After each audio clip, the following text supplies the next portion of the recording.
Justice Suryakant ने क्या कहा है, मैं पढ़ के सुना देता हूं। आप बहुत खुशी में हैं, बहुत उत्साहित हैं, मैं उस खुशी में खलल नहीं डालूंगा। जस्टिस सूर्यकांत ने कहा है कि अगर कोई व्यक्ति पहले से हिरासत में है, जांच के सिलसिले में उसे दोबारा अरेस्ट करना गलत नहीं है। सीबीआई ने बताया है कि उनकी जांच क्यों जरूरी थी। दूसरा पॉइंट उन्होंने यह कहा है कि याचिकाकर्ता की गिरफ्तारी अवैध नहीं है, सीबीआई ने नियमों का कोई उल्लंघन नहीं किया है, उन्हें जांच की जरूरत थी, इसीलिए इस केस में अरेस्टिंग हुई है। गणेंद्र जी, मैं कह रहा हूं अनुराग जी, ये डबल बेंच थी, दोनों जज के कॉन्ट्राडिक्टरी रिमार्क्स थे। अच्छा, दूसरे जज ने भी ये कहा था कि केजरीवाल जी की जो अरेस्टेशन है गलत है। अरे जमानत दोनों ने मिलकर दी है, उन्हीं दोनों ने मिलकर जमानत दी है, बयान भले कॉन्ट्राडिक्टरी थे। मैं कह रहा हूं दोनों जजों के जो रिमार्क्स थे वो कॉन्ट्राडिक्टरी थे। हाँ। जमानत दोनों ने दी है, लेकिन एक जज ने यह भी बोला था कि 2.5 साल से सीबीआई ने अरेस्ट क्यों नहीं करा। जब सीबीआई को लगा कि ईडी वाले केस में अरविंद केजरीवाल जी को बेल मिल गई है सुप्रीम कोर्ट से, अरविंद केजरीवाल जी जेल से बाहर आ जाएंगे, तुरंत सीबीआई ने अरेस्ट कर लिया। 2.5 साल तक सीबीआई सोती रही, 2.5 साल तक इनकी ईडी सोती रही। आज तक अरविंद केजरीवाल जी के खिलाफ एक सबूत नहीं है। और मैं फिर कह रहा हूं कि अरविंद केजरीवाल जी का कसूर सिर्फ पता क्या था। अच्छा, अगर ईडी सोती रही, सीबीआई सोती रही, तो फिर साजिश कैसे करेंगे वो? जब सोता हुआ आदमी कैसे साजिश करेगा? सोता हुआ आदमी कैसे किसी पिंजरे का तोता बन जाएगा? मैं यहां पर राम कृपाल जी को लाना चाहता हूं, कुछ कहना चाह रहे हैं। गणेंद्र जी मैं लाता हूं, सुनिए राम कृपाल जी कुछ कहना चाह रहे हैं। मैं केवल ये बात कहना चाह रहा हूं कि देखिए, लीगल पॉइंट मैं बता रहा हूं। अदालत में दो चीजें होती हैं किसी भी जब फैसला आता है, एक होता है डिक्टम और एक होती है वर्डिक्ट। डिक्टम का मतलब ऑब्जर्वेशन, जजेस क्या क्या कहते हैं, लेकिन उसका कोई मतलब नहीं होता। बात ये होती फैसला क्या होता है।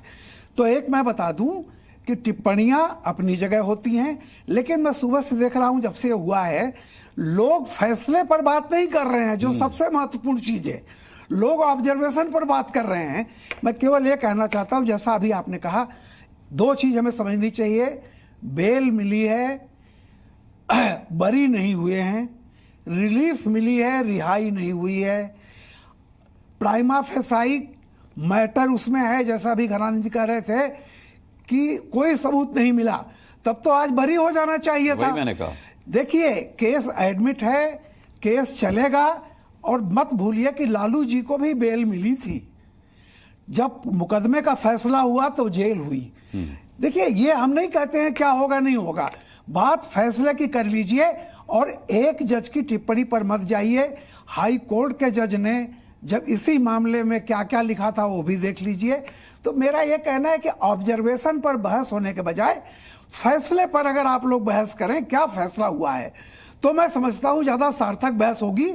आज का जो फैसला है उसके क्या इंप्लीकेशन होंगे और उसमें क्या क्या चीजें हैं, वर्डिक्ट पर छोड़ दीजिए क्या कहा है कि नहीं कहा। ठीक है गणेंद्र जी, मैं लाऊंगा मैं प्रेम शुक्ला जी का रुख करूंगा। और उससे पहले बता दूं, ये तस्वीरें जो हैं अरविंद केजरीवाल के घर के बाहर की तस्वीरें हैं, जहां उनके समर्थक जश्न में झूम रहे हैं। ये देखिए तस्वीरें, किस तरीके से वो जश्न में झूम रहे हैं। प्रेम शुक्ला जी, जमानत मिली अरविंद केजरीवाल को एक बार फिर, और इस बार हरियाणा इलेक्शन से पहले मिली है, तो मतलब उनको मिली है बेल। अब वो किसका बिगाड़ेंगे खेल, क्योंकि हमलावर हो गया विपक्ष आप पर, कह रहे वे पिंजरे का तोता। और कांग्रेस ने तो ये तक कहा है कि ये तमाचा है आपके गाल पर, भारतीय जनता पार्टी के। प्रेम शुक्ला जी, आपको मेरी आवाज मिल रही है?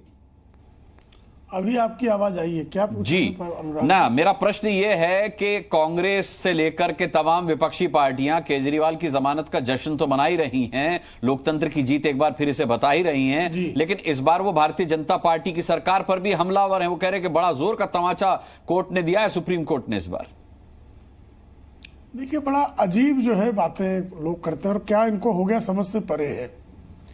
भाई, दाऊद इब्राहिम का भाई इकबाल कास्कर भी जो है वो जमानत पर है, तो ये उद्धव ठाकरे की गाल पर तमाचा था। उद्धव ठाकरे कार्यकाल में जो है उसको जमानत हुई।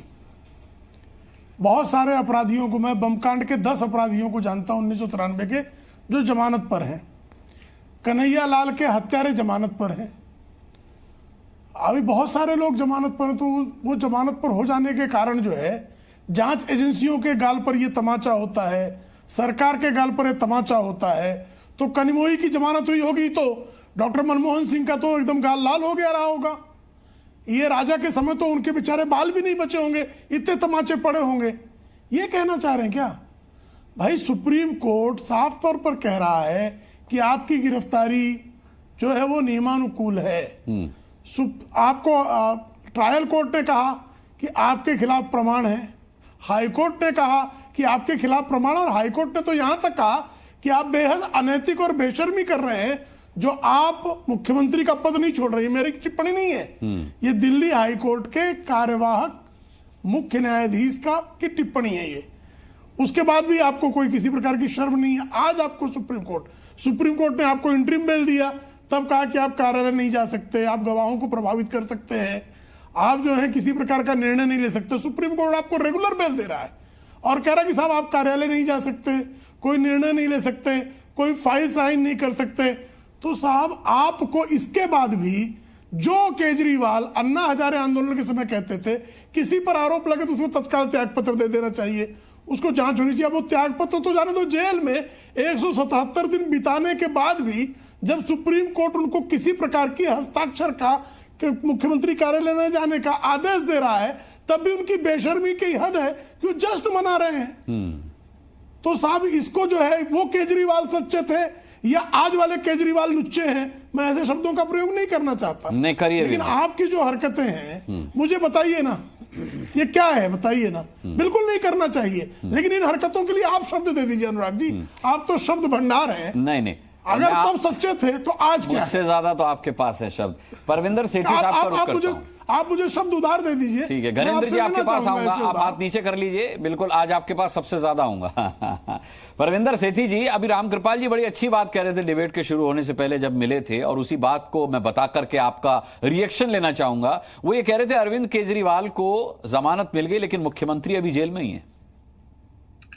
नहीं, देखिए बिल्कुल रामकृपाल जी वरिष्ठ पत्रकार हैं, उनकी जो भी बात है मैं उसका सम्मान करता हूं, लेकिन जो उन्होंने कहा वो बिल्कुल ठीक है कि ये अभी बेल हुई है, लेकिन अभी ट्रायल जो कोर्ट के अंदर जो कोर्ट का फैसला उसको अभी समय लगेगा। लेकिन यहाँ पे जश्न इसलिए मनाया जा रहा है कि जो भारतीय जनता पार्टी ने संवैधानिक संस्थाओं का मिसयूज करके अपोजिशन के सारे लीडरों को उठा के जेल में डाल दिया, जिनको वो चुनाव में नहीं जिता सकते थे। और यही लड़ाई है, इसी लड़ाई की वजह से देश के अंदर एक बहुत बड़ा आप देखिए कि एक बहुत बड़ी क्रांति है और लोग इंडिया अलायंस बना इस वजह से कि जब भारतीय जनता पार्टी ने अपनी डिक्टेटरशिप की राजनीति शुरू करी, जब किसानों के साथ अन्याय करा, जब खिलाड़ियों के साथ अन्याय करा, जब देश के अंदर उन्होंने अपनी मनमानी करने का काम करा और संविधान को तार करने का काम करा।